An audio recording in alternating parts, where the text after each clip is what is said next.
चलिए शुरू करेंगे। द्रव्य संग्रह जी ग्रंथ।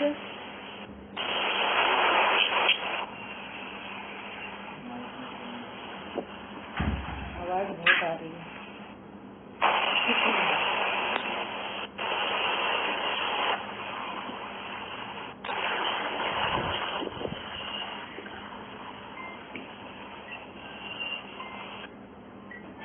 सभी लोग अपना फोन म्यूट कर लें प्लीज।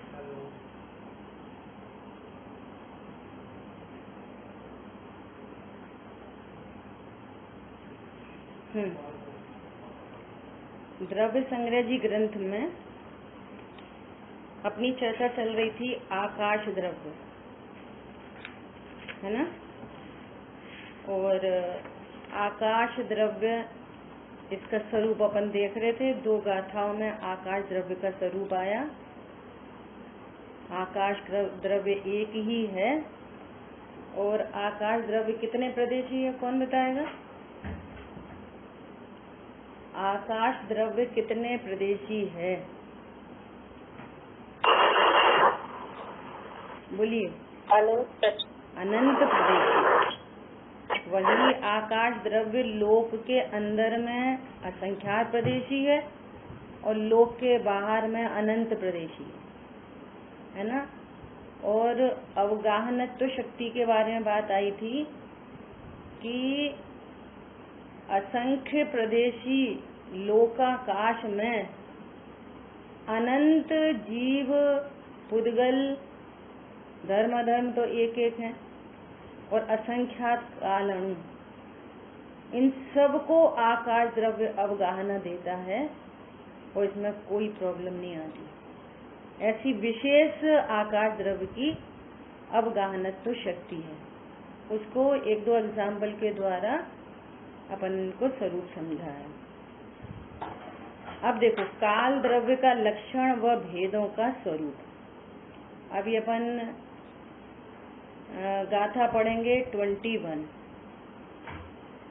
देखो, दव परिवट्ट रूवो जो सो कालो हवेई व्यवहारो परिणामादि लखो वट्टण लखोय परमट्ठो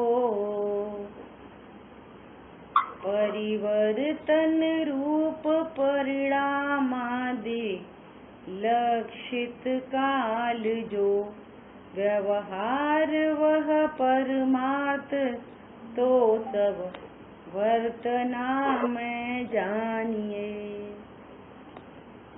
काल द्रव्य की चर्चा बहुत ही बढ़िया चर्चा है ना। इसको समझने की कोशिश करेंगे अपन सब। देखो अन्वयार्थ में क्या कहते हैं। जो द्रव्य परिणमन में, द्रव्य परिवर्तन में मिनट, घंटा, दिन, महीना इत्यादि रूप है और परिणमन आदि लक्षणों से जाना जा सकता है, वह व्यवहार काल है। और जो वर्तना लक्षण वाला वो परमार्थ काल है। देखो निश्चय से काल द्रव्य क्या है। जैसे निश्चय से जीव का क्या स्वरूप है कि मात्र जानना, है ना। ऐसे ही धर्म द्रव्य का क्या लक्षण है कि गति हेतुत्व, वो उसका लक्षण है, उसका स्वरूप है, वो उसका परिणमन है। अधर्म द्रव्य क्या क्या स्वरूप है, उसका क्या लक्षण है, तो कहेंगे स्थिति हेतुत्व। और आकाश द्रव्य का क्या लक्षण है, अवगाहन हेतुत्व। ऐसी काल द्रव्य का स्वयं से क्या लक्षण है, वर्तना लक्षण, है ना। ये उसका परमार्थ स्वरूप है। अब इसका जो व्यवहार स्वरूप है वो कैसा है कि जो काल द्रव्य की स्मॉलेस्ट यूनिट है। देखो भावार्थ में चर्चा आएगी, अब लोगों ख्याल में आएगी। जैसे क्षेत्र की स्मॉलेस्ट यूनिट है प्रदेश। आप बोल रहे हैं ना असंख्यात प्रदेशी, अनंत प्रदेशी, एक प्रदेशी। तो क्षेत्र की स्मॉलेस्ट यूनिट है प्रदेश।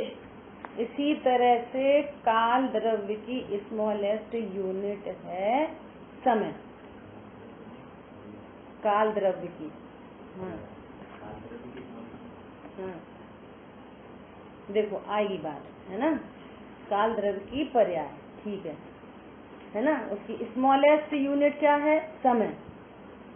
अब वो कई समय मिलकर हर समय एक पर्याय उत्पन्न हो रही है, समय, है ना, टाइम जैसे। अब उन कई समयों को कलेक्ट करके हम क्या बोलते हैं? मिनट, घंटा, दिन, महीना इत्यादि। तो ये जो स्वरूप है ये व्यवहार काल का स्वरूप है। और परमार्थ स्वरूप क्या है? कि जो अन्य सभी द्रव्यों के परिणमन में निमित्त है, वर्तना हेतुत्व, परिणमन में जो निमित्त है सो काल द्रव्य है। काल द्रव्य कैसा है? एक प्रदेशी। काल द्रव्य कितना साइज में कितना बड़ा है? एक प्रदेशी। तो जैसे असंख्यात प्रदेशी जो लोकाकाश है, 3 लोक असंख्यात प्रदेशी, उसके हर एक एक प्रदेश पर एक एक काल अणु, काल अणु बोलो काल द्रव्य बोलो एक ही बात है। एक एक काल अणु एक एक प्रदेश पर रत्न राशि की तरह रखा हुआ। ऐसे समझो कि जैसे एक कांच का अपन ने ऐसा लोक की रचना जैसा एक घड़ा लिया कांच का, उसमें पानी से भर दिया, तो पानी को तो समझना एज आकाश द्रव्य समझो। वो घड़ा भी अनंत समुद्र के बीच में एक, तो बाहर भी पानी और अंदर भी पानी, है ना। तो वो एज आकाश द्रव्य। अब उसमें अपन ने बुरादा डाल दिया, है ना, तो वो ऐसे जीव, बुरादा मतलब जीव, ऐसे फ्लोट कर रहे हैं। उसमें ही कुछ और पार्टिकल डाल दिए तो समझना वो पुद्गल द्रव्य। और उसमें रेड कलर डाल दिया तो सर्वांग में रेड कलर हो गया, तो समझो धर्म द्रव्य। ऐसे ब्लू कलर डाल दिया तो सर्वांग में फैल गया ब्लू, वो अधर्म द्रव्य। अब अपन ने क्या किया कि उसमें मोती डाल दिए, टॉप टू बॉटम तक वो खचाखच मोतियों से भर दिया पूरा मटका, एक एक एक एक लेयर पूरी ऐसे। तो वो एक एक जो मोती भर दिए उस मटके में, तो वो समझना एक एक सिंगल सिंगल काल अणु। समझ आ गई बात? ऐसे तो ऐसे पूरे लोकाकाश में हर प्रदेश पर एक एक काल अणु अवस्थित है रत्न राशि की तरह। और उसका क्या लक्षण है, उसकी पहचान कैसे करेंगे? कि वो वर्तना लक्षण वाला है, परिणमन हेतुत्व। अन्य सभी द्रव्यों को बोलो, जैसे धर्मास्ति काय है धर्म द्रव्य, वो कहीं गमन अमन नहीं करता, तो उसका कोई परिणमन होता है कि नहीं होता उसमें? बोलो, युक्ति न्याय से बात करना। धर्म द्रव्य में कोई परिणमन होता है कि नहीं होता? बोलिए। होता है। होता है। क्यों होता है? बोलो क्यों? क्यों होता है और क्या होता है, दोनों के आंसर दो। धर्म द्रव्य में परिणमन क्यों होता है और कैसा परिणमन होता है? सब द्रव्य उत्पाद व द्रव्य से युक्त है, बहुत बढ़िया, इसलिए परिणमन। बहुत बढ़िया। क्योंकि प्रत्येक वस्तु उत्पाद व द्रव्य युक्तम सत, जो भी सत द्रव्य लक्षणम, जो भी सत्ता स्वरूप वस्तु है, द्रव्य है, वो उत्पाद व द्रव्य युक्तम सत वाली होती है। उस समय हर समय ध्रुव ध्रुव बना रहता है और हर समय उत्पाद व्यय होता रहता है। हर समय परिणमन, परिणमन के बिना कोई द्रव्य होता ही नहीं है। और द्रव्य से कभी द्रव्यांतर नहीं होता, ऐसा ध्रुवपना होता है। दोनों लिख लो ध्रुव की परिभाषा, जो कभी द्रव्य से द्रव्यांतर नहीं होता। पंचाशिकाय में ये परिभाषा आई है। उसका ध्रुवपना भी सदा रहता है और हर समय परिणमन होता रहता है। तो उस परिणमन में निमित्त है काल द्रव्य। समझ में आ रही है? सारे ही द्रव्यों में परिणमन में निमित्त काल द्रव्य। ये काल द्रव्य का परमार्थ स्वरूप है। समझ आ गई बात? जैसे जीव और पुद्गलों को गमन में, क्योंकि वही दो द्रव्य गमन करते हैं, सक्रियता दो ही द्रव्यों में है, जीव और पुद्गल में। तो जो गमन करते हैं उनमें निमित्त है, और जो गमन ही नहीं करते उसमें क्या निमित्त है ना? देखो, इससे भी एक बहुत अच्छी बात, उस दिन जब आपके क्वेश्चन आंसर चल रहे थे ना, तब सुन रहे थे, ये प्रश्न आया था कि बोलो अधर्मास्तिकाय धर्मास्तिकाय के लिए निमित्त है कि नहीं? ऐसा प्रश्न आया था, है ना? कि अब जो स्वयं स्थित ही है उसको स्थिति में क्या निमित्त बनेगा? जो गति करता ही नहीं है उसमें कोई क्या निमित्त बनेगा? इसी प्रकार जहाँ राग द्वेष उत्पन्न ही नहीं होते वहाँ द्रव्य कर्म क्या निमित्त बनेगा? वहाँ पे कोई नो कर्म क्या निमित्त बनेगा? कौन समझ में आ रहा है? जब यहाँ राग द्वेष की उत्पत्ति होती है तो द्रव्य कर्म का उदय निमित्त है, तो नो कर्म निमित्त है। उनने हमसे ऐसा कहा, उनने ऐसा कह दिया, उनने अच्छा किया, उनने बुरा किया। आपकी पर्याय में योग्यता है राग द्वेष की, तो द्रव्य कर्म निमित्त है और नो कर्म भी निमित्त है। समझ आई बात? और यहाँ परिणाम में योग्यता ही नहीं है, सिर पर सिगड़ी चला दी राग द्वेष की, योग्यता ही नहीं है राग द्वेष की, तो बोले वो नो कर्म भी निमित्त नहीं है, बन ही नहीं रहा वो निमित्त। और द्रव्य कर्म का उदय हो तो वो भी निर्जरित हो जाए। ये अद्भुत बात है। ये निमित्त कब लागू पड़ता है? निमित्त जब उपादान में कार्य हो। सरल एग्जाम्पल है, कब कहा जाता है कि इस टीचर से हम पढ़े तो हम फर्स्ट आए? जो पास होता है तो उपचार जाता है टीचर पे, और जो पास ही नहीं होता, पढ़ता ही नहीं है, तो कौन से टीचर के ऊपर आरोप जाएगा? और उल्टा आरोप कभी नहीं आता। निमित्त कभी प्रतिकूल नहीं होते कि हमारा बच्चा क्यों फेल हो गया, क्योंकि टीचर ने पढ़ाया, ऐसा कोई नहीं बोलता। समझ में आ गई बात? ये अपने को एक बात ऐड करनी थी, अभी याद आ गई। अब देखो, भावार्थ में, तात्पर्य में और अपने को बात बहुत अच्छे से ख्याल में आएगी। दादा ने तो बहुत अच्छा ये पुस्तक लिखी है। देखो, व्यवहार काल, निश्चय काल। भावार्थ में समय नामक जो क्रमिक पर्याय है वह व्यवहार काल है, और उसका आधारभूत द्रव्य सो निश्चय काल है। व्यवहार और निश्चय काल की क्या परिभाषा आ रही है? जो द्रव्य है, काल द्रव्य, तो निश्चय काल है, और जो उसकी समयवर्ती क्रमिक पर्याय उत्पन्न हो रही है ना, जिसको हम उसकी स्मॉलेस्ट यूनिट जो समय है, काल द्रव्य की एक पर्याय उत्पन्न हुई तो क्या उत्पन्न होगी? समय। ऐसी जीव की एक पर्याय उत्पन्न हुई, क्या? जानना। अब हम वंश को बहुत सारी पर्याय उत्पन्न हो जाती है ना, जैसे हमें समझ में आ रहा है मैं आत्मा हूँ, तो इसमें तो कितने समय निकल गए? असंख्यात समय निकल गए, और असंख्यात पर्याय उत्पन्न होकर नाश हो गई। तो हमें एक पूरा ग्रुप ऑफ पर्याय होती है, वो हमारे एक पकड़ में आती है, तो हम कहते हैं मैं आत्मा हूँ, ऐसा हमें ज्ञान हुआ। इतने मैं आत्मा हूँ ऐसे ज्ञान में तो ज्ञान की अनेक पर्याय होके निकल गई। समझ में आ रही है? साइंस से बहुत अच्छी से समझने की बात है कि जैसे हर ये जो लाइट है ना, ट्यूबलाइट जो हमको जलती हुई दिखाई दे रही है, ये हर समय इसमें लाइट ऑन, वो ऐसे वेव चल रही है, हर समय जल रही है, हर समय बुझ रही है ये, लेकिन इतनी फास्ट कंटिन्यूटी है कि हमें वो जलती हुई दिखाई देती रहती है। ऐसी पर्दे पे पिक्चर देखते हैं तो एक पिक्चर हुई, समझो ऐसे हाथ जोड़कर झुकने की। उसमें बहुत सारी पिक्चर्स होती हैं, उनको रनिंग चलाते हैं तो हमको ऐसा मूवमेंट दिखाई देगा। समझ में आई बात? आपका फोन म्यूट करो प्लीज।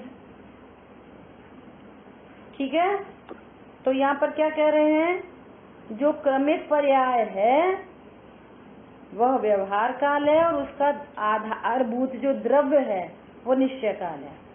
काल संबंधी ज्ञान कराने के लिए कथन पद्धति।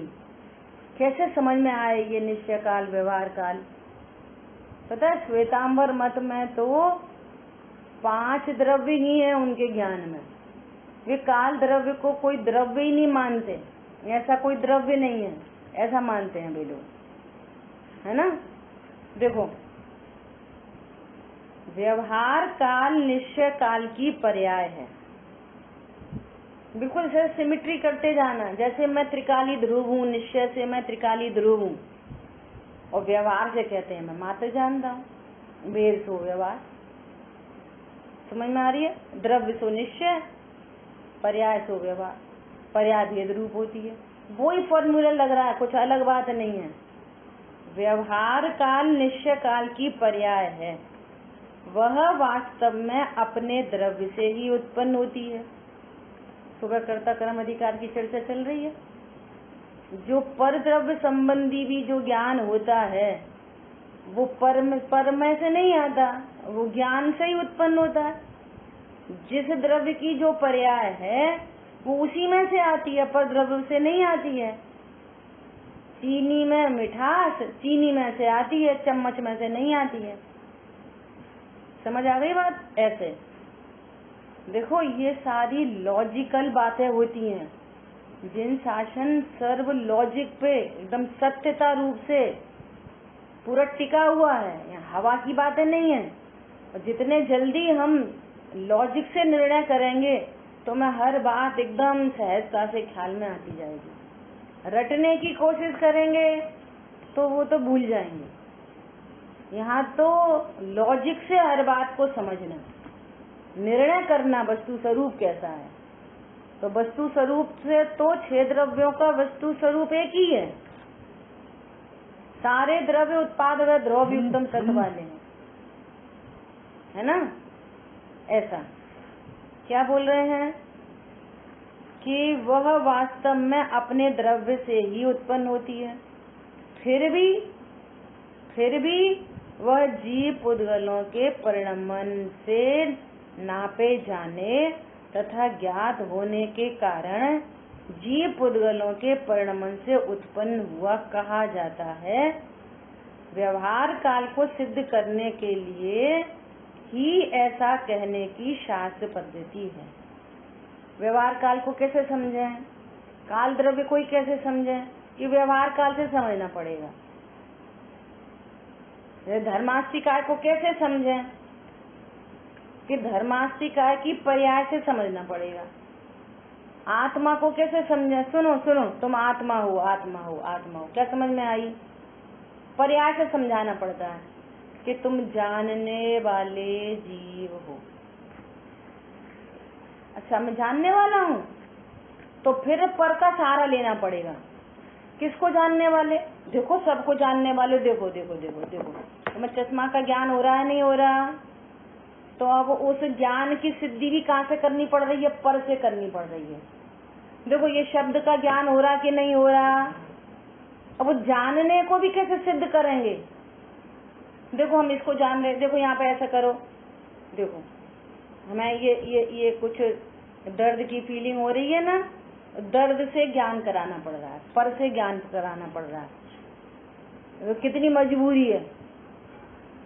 परंतु एग्जैक्टली स्वरूप कैसा है कि जानना स्वयं से होता है, पर के कारण नहीं होता।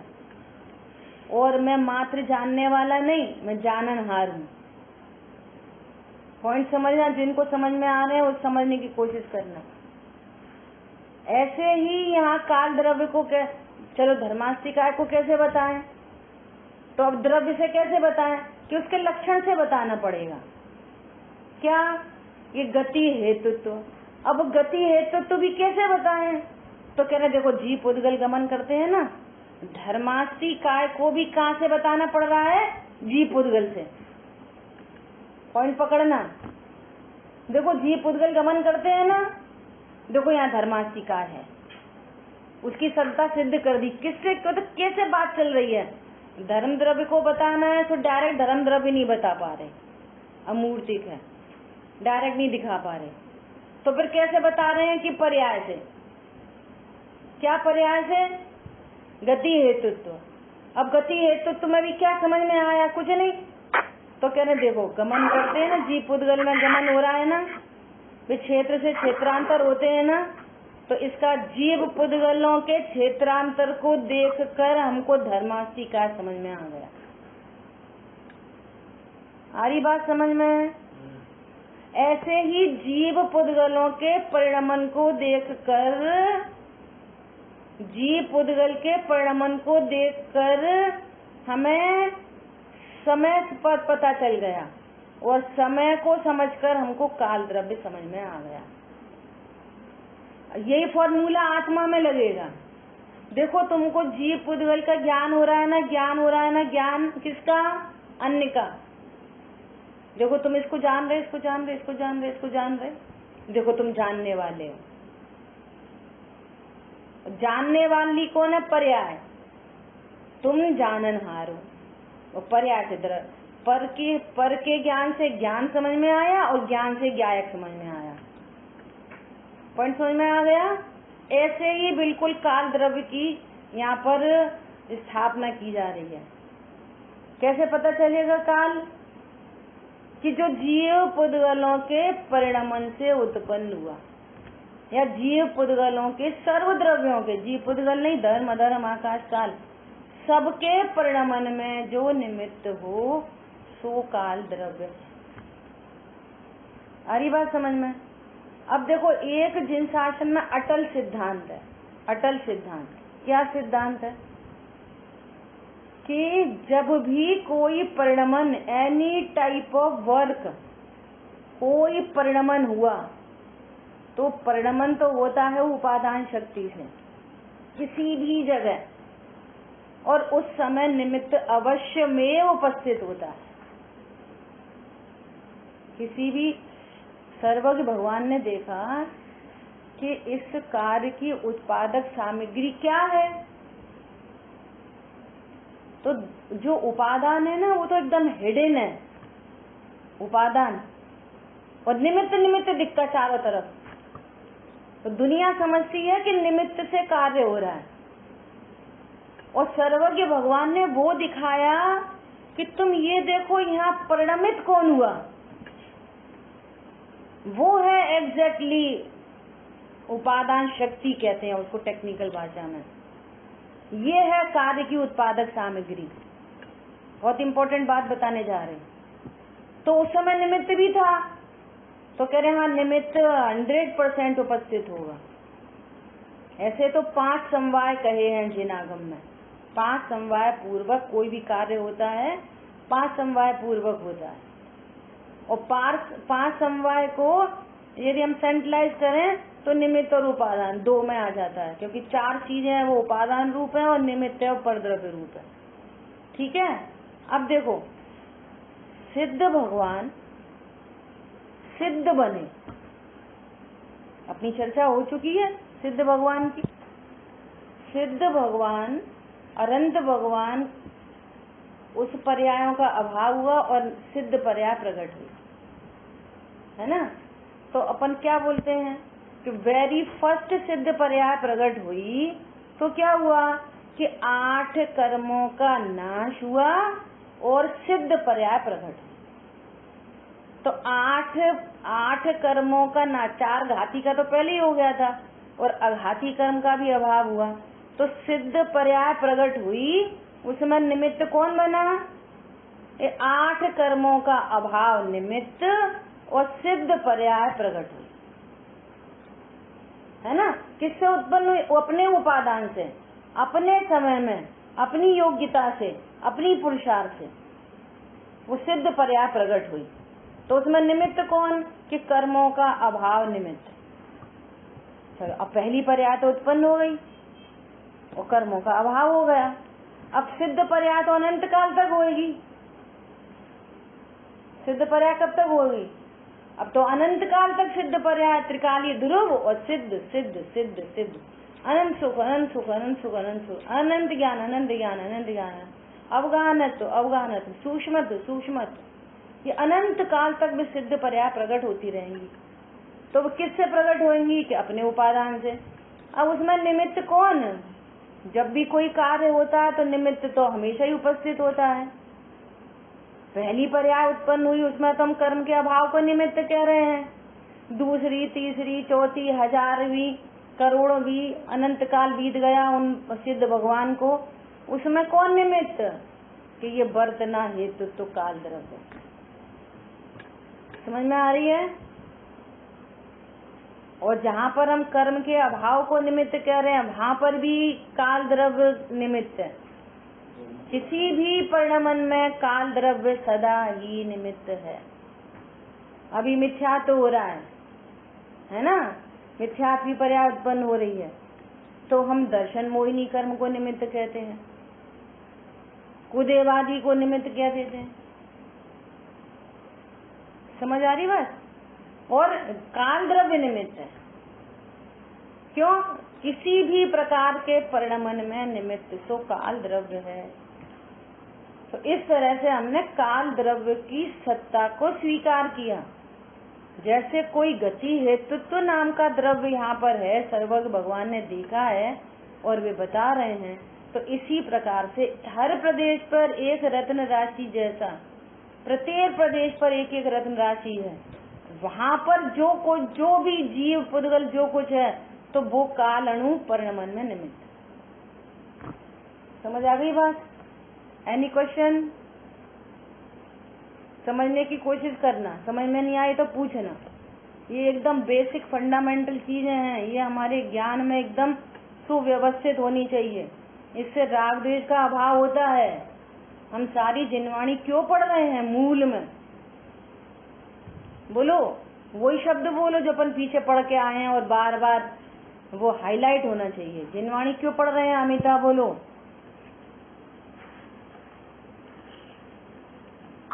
दृढ़ निश्चयात्मक ज्ञान हो। बहुत बढ़िया, दृढ़ निश्चयात्मक ज्ञान। श्रुति बताओ, जिनवाणी अपन क्यों पढ़ रहे हैं? द्रव्य संग्रह जी ग्रंथ का स्वाध्याय क्यों कर रहे हैं? एकत्व विभक्त आत्मा को समझने के लिए। तो थोड़ी समझदार से बता दिया मैंने तो। हाँ, ये थोड़ी ज्यादा पढ़ी लिखी है वो, है ना? सॉरी। आंसर तो सही है, नो प्रॉब्लम। आंसर तो एकदम सही है, अकॉर्डिंग नहीं है। पर अभी क्या प्रकरण चल रहा है वहाँ से आंसर चाहिए। दृढ़ निश्चयात्मक ज्ञान सही से समझने के लिए, राग द्वेष हटाने के लिए और सुखी होने के लिए। हाँ, अब दृढ़ निश्चयात्मक जब ज्ञान स्थान के लिए। हाँ, बराबर है, सारे आंसर सही हैं। मूल इस बुक में जो बात आई थी ना कि हम जीव अजीव का, आपने साहब जीव का स्वरूप हमें बता दिया, अब अजीब का स्वरूप क्यों बताने लगे? हमें समझ में आ गई जीव ऐसा होता है। अजीब का स्वरूप क्यों बताना स्टार्ट किया? देखो, अजीब का स्वरूप बताना स्टार्ट किया, वहीं पर ये बात डाली थी। दृढ़ निश्चयात्मक ज्ञान करने के लिए अजीब में नहीं, मैं जीव हूँ। गति हेतु तो मैं नहीं, वर्तना हेतु तो काल द्रव्य का लक्षण है। अब समझो, प्रेस करते करते साड़ी जल गई, किसने जलाई? ये बहु नाम का ही एक द्रव्य होता है जो सारी गलती करता है। साथ सीधे सीधे क्या बोलती है? देखो कैसे काम करती है, साड़ी जला दी। भैया साड़ी का अब लगाओ निमित्त उपादान, जीव तो वहां कहीं ठहरेगा ही नहीं। उपादान शक्ति किसकी? उस कपड़े की जलने की। उपादान शक्ति परिणमित कौन हुआ? जीव परिणमित हुआ कि कपड़ा परिणमित हुआ है? अनंत पुद्गल परमाणु, अनंत पुद्गल परमाणु ऐश रूप से परिणमित होने थे उस काल में, और उसमें निमित्त कौन है? काल द्रव्य वर्तना हेतुत्व। और कुछ अता पता नहीं। अनंत पुद्गल परमाणुओं का कर्ता या तो अपने को देखना या अन्य को देखना अनंत पाप है। दाल जल गई, दूध निकल गया, किसने किसकी लापरवाही? भैया लापरवाही भी उसमें ही निमित्त होती है, लेकिन उपादान योग्यता किसकी? वो दूध के परमाणुओं को निकलने की योग्यता। बोलो कितना शांति का मार्ग है, क्रोध का अवकाश ही नहीं है। तुम खराब करते, अरे जीव जानने देखने वाला है कि करने धरने वाला है? खराब करने वाला है कि अच्छा करने वाला है?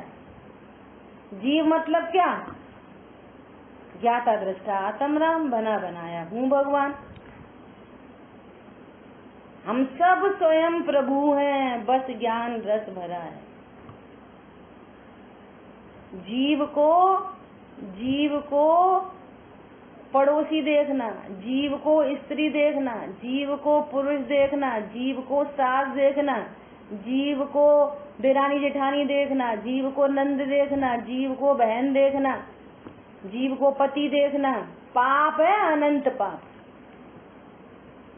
समझ में आ रही है?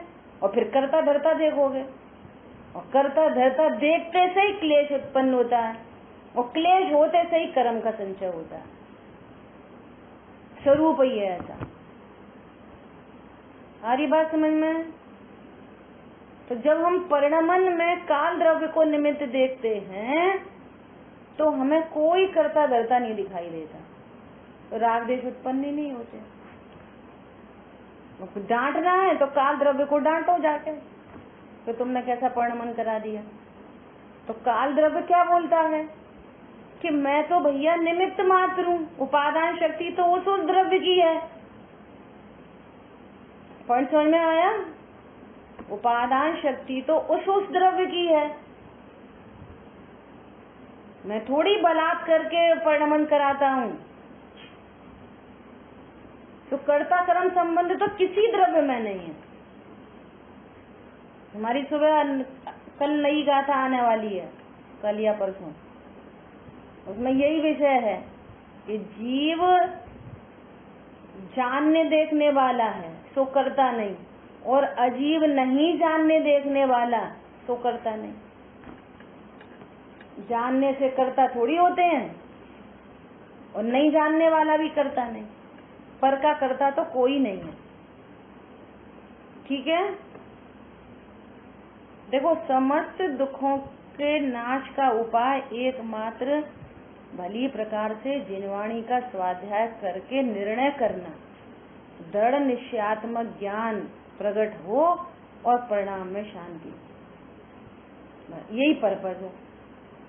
ठीक है? अभी क्या कह रहे हैं? जीव पुद्गलों के परिणाम बहिरंग द्रव्य भूत द्रव्य काल के सद्भाव में उत्पन्न होते हैं, इसलिए वे द्रव्य काल से उत्पन्न हुए कहे जाते हैं। काल की सिद्धि करने के लिए ही कहने की शास्त्र पद्धति है। वास्तव में वह परिणाम तो अपने उपादान कारण से होता है। अपनी चर्चा हो गई ये वाली। ठीक है? अब देखो, बहुत इम्पोर्टेंट चर्चा आ रही है, काल लब्धि किसे कहते हैं। काल लब्धि के बारे में चर्चा आएगी, है ना? ये बहुत इम्पोर्टेंट प्रकरण है। अभी तो समय अपना हुआ है, शेष चर्चा अपन कल करेंगे। काल लब्धि का प्रकरण बहुत इम्पोर्टेंट है। ठीक है? 5 लब्धियां होती है ना, सम्यक्त की 5 लब्धि, उसमें भी काल लब्धि की चर्चा आती है। हर कार्य के होने में काल लब्धि की चर्चा आती है। भैया जो कुछ हुआ अपने स्वकाल में होता है, तो सब बोलते हैं ऐसा। हर कार्य अपने स्वकाल में होता है, तो सब दुनिया बोलती है। वो स्वकाल क्या है, काल लब्धि क्या है, इसकी चर्चा अपन कल करेंगे। जिनवाणी के ज्ञान से सूझे लोकालोक, सो वाणी मस्तक नम सदा दे तुम लोग। बोलिए द्वादशांगमयी जिनवाणी माता की जय। जय जिनेन्द्र। जय हो। जय।